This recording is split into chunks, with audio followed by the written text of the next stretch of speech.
સુરત ગોડાદરા વિસ્તારની આદર્શ પબ્લિક સ્કૂલમાં ધોરણ 8માં અભ્યાસ કરતી વિદ્યાર્થીનીએ ફી ન ભરતા શાળા સંચાલકે વિદ્યાર્થીનીને ટોયલેટ પાસે ઊભી રાખવાના આરોપ થયા હતા। વિદ્યાર્થીએ આપઘાત કરી લેતા સમગ્ર મામલો સીસીટીવી દ્રશ્યમાં કેદ થવા પામ્યો હતો, જ્યારે શાળા સામે વાલીઓએ રોષ વ્યાપી ગયો હતો। રાજુલાલ ગોપીલાલ ખટી। શું ઘટના બની? ઘટનામાં એવું છે કે બેબીમાં એક્ઝામ નહીં આપવા દીધી હતી મારી બેબીને। એને બહાર ઊભી રાખી ક્લાસમાં અને ઘરે આવીને રડતી હતી। એ પછી અમે ફોન કર્યો સરને। મેં કીધું છોકરીને હું કામ ફીસ બાકી હતી એની, મેં કીધું આવતા મહિને ભરી દેવા હું। તો પછી એને સ્કૂલ મોકલવાની તો એ સ્કૂલ જતી નથી હતી, એ કે મારે સ્કૂલ જવું નથી કે। પછી ત્યાર પછી એક દિવસ ગઈ હતી સ્કૂલ, પાછી 4-5 દિવસ ગઈ નથી। તો રાતે એને 6-6:30 વાગે આવું કરી દીધું। અમે બધા જો કામ પર હતા। હવે તમારી શું માંગ છે? મારી એ જ માંગ છે કે બીજી ડિગ્રી હાથે આવું નહીં થાય, પેરેન્ટ્સ સાથે આવું, અને બીજી કોઈની બેટી એમના હાથમાંથી નહીં જાય બસ। સ્કૂલના આદર્શ પબ્લિક સ્કૂલ ગોડાદરા। સુરતની અંદર ગોડાદરા વિસ્તારમાં રહેતી એક દીકરીએ ગળાફાંસો ખાઈને આત્મહત્યા કરી। આટલી નાની ઉંમરમાં આત્મહત્યા કરી કારણ કે એમને જેમ એમના પરિવારે જણાવ્યું એ પ્રમાણે કે સ્કૂલની અંદર એમને માનસિક અને ટોર્ચર કરવામાં આવતું। સ્કૂલમાં ફી સમયસર નહોતી ભરાઈ, જેના કારણે દીકરીને 2 દિવસ સુધી ટોયલેટની બહાર ઊભી રાખવામાં આવી, સાથે સાથે પરીક્ષામાં પણ ના આપવા દીધી। તો આવી રીતના માનસિક ત્રાસ આપવામાં આવતો હતો સ્કૂલ તરફથી, જેના કારણે અંતે કંટાળીને દીકરી આત્મહત્યાનું પગલું ભર્યું છે। ખરેખર જે શાળાની અંદર જે બાળકોના ઘડતર માટે આપણે આપણા બાળકોને મૂકતા હોઈએ, આપણા દેશના ભવિષ્યની વાત કરતા હોય, પરંતુ જ્યારે આપણું બાળક જ શાળાની અંદર સુરક્ષિત નથી, એમને માનસિક ત્રાસ આપવામાં આવે છે, તો કઈ રીતના આપણે ઘડતરનું પણ વિચાર કરી શકીએ।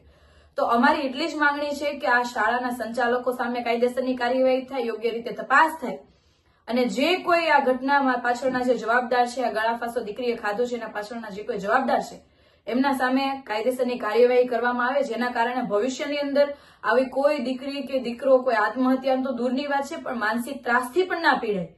જેના કારણે અત્યારે આવી યોગ્ય કાર્યવાહી કરવામાં આવશે તો ભવિષ્યમાં આવી કોઈ ઘટના નહીં બને, કોઈ પરિવારે પોતાનો દીકરો અથવા દીકરી નહીં ગુમાવવી પડે। પરંતુ જો આ કાર્યવાહી માત્ર ને માત્ર દેખાવ પૂરતી થશે તો ભવિષ્યમાં આવી ઘટનાઓ ઘટવામાં વાર નહીં લાગે। એટલે અમારી હાથ જોડીને એટલી જ વિનંતી છે કે આ શાળા સંચાલકો સામે કાયદેસરની કાર્યવાહી કરવામાં આવે, એમની સાથેના રાજકીય લોકો માનો કે જોડાયેલા હોય, ભલામણ હોય, તમામ વસ્તુ નજરઅંદાજ કરીને એમના પાછળ કાર્યવાહી કરવામાં આવે, જેથી એવી કોઈ ઘટના બીજા કોઈ પરિવારના દીકરા દીકરી સાથે ના બને। જય હિન્દ। હું નરેન્દ્ર કુમાર વસાવા, શિક્ષણ નિરીક્ષક, જિલ્લા શિક્ષણાધિકારી કચેરી સુરત। સર, શું માહિતી પ્રાપ્ત થઈ હતી અને કઈ રીતે તપાસ ક્યાં કરવામાં આવી? આજ રોજ માનનીય જિલ્લા શિક્ષણાધિકારી શ્રીને સૂચના મળી કે આદર્શ પબ્લિક સ્કૂલમાં વિદ્યાર્થીની સુસાઇડની ઘટના બની છે, તો ત્યાં તપાસ કરવા માટે જવાનું છે। એટલે સાહેબશ્રીની સૂચના મુજબ જિલ્લા શિક્ષણાધિકારી કચેરી દ્વારા 4 સભ્યોની ટીમ બનાવવામાં આવી। આ ટીમ શાળામાં આવી શાળાના ટ્રસ્ટી, શિક્ષકો અને વિદ્યાર્થીઓના નિવેદન લીધા। હાલ આ બાબતે તપાસ ચાલુ છે। તપાસનો રિપોર્ટ કચેરીમાં જમા કરાવવામાં આવશે અને આગળની કાર્યવાહી જિલ્લા શિક્ષણાધિકારી કચેરી સાહેબશ્રી દ્વારા આગળ જે પણ કાર્યવાહી હશે એ જણાવશે। સર, કયા પુરાવા અહીંથી મેળવવામાં આવ્યા છે? કેટલા વિદ્યાર્થીઓના નિવેદન લેવામાં આવ્યા? હાલ જે વિદ્યાર્થીની જે ક્લાસમાં અભ્યાસ કરું એ ત્યાંથી 10 થી 11 વિદ્યાર્થીઓના નિવેદન લેવામાં આવ્યા છે અને એના આધારે તપાસ ચાલુ છે। આપણી પ્રાથમિક તપાસમાં શું બહાર આવ્યું? અત્યારે હાલ તપાસ ચાલુ હોય, આ બાબતે કંઈ કહી શકું નહીં। આ સિવાયના પુરાવા શું લેવામાં આવ્યા? હાલ